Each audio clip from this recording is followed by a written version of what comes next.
Mariah played her shot in the dark, which means she did not vote, taking a 1 in 6 shot for safety in the game. If this says you are safe, then any votes cast against you will not count. Mariah, the tribe has spoken.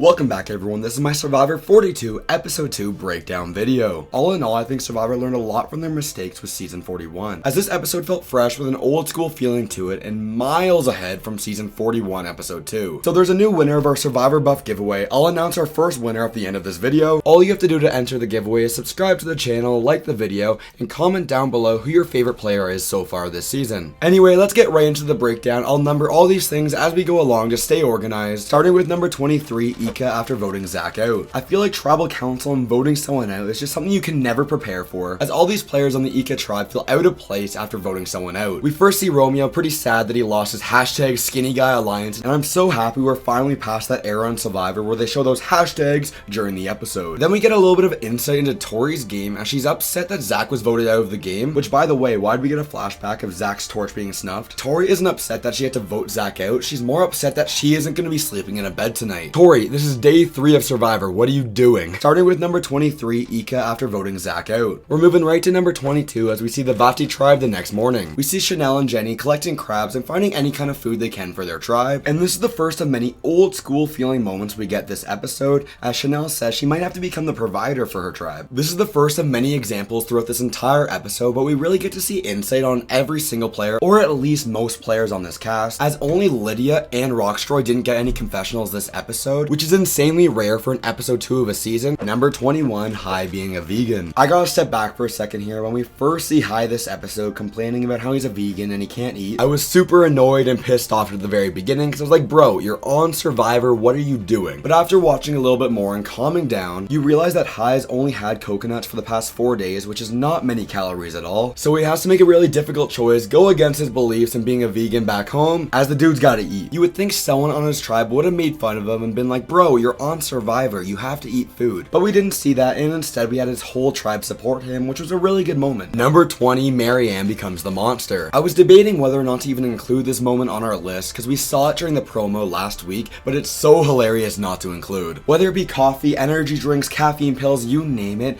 Maryanne is always at full steam ahead. I don't want anyone to take this the wrong way, but I think if I was out there on the Taku tribe, I think eventually I would find her a little bit annoying, but as small TV moments right now, I'm loving it. Number 19, amazing chemistry on Taku. My preseason prediction was 100% correct, as Taku is my favorite tribe this season. I love all the chemistry and different dynamics that we have on this tribe, and this is really highlighted when we see Omar talk about his religious beliefs as a Muslim. We have amazing chemistry with everyone supporting each other back and forth, and we have a hilarious moment where Lindsay talks about how she's Jewish, but she's probably not a good Jew, so everyone knows more than her. Number 18, Drea's playing on Ika. Now, this is probably the first bit of strategy that we're getting this episode, and I love all before the immunity challenge, we're bouncing back and forth between the tribes. You gotta remember, Drea has her amulet and her extra vote right now, so she wants to play the game hard. She doesn't want to waste these things. She already has an old person alliance with Romeo and Rockstroy, but she wants to keep her options open and decides to tell the other girls, Swati and Tori, about her extra vote and ask them about forming an all-girls alliance. I don't know what's with new school Survivor and people telling everyone about their advantages.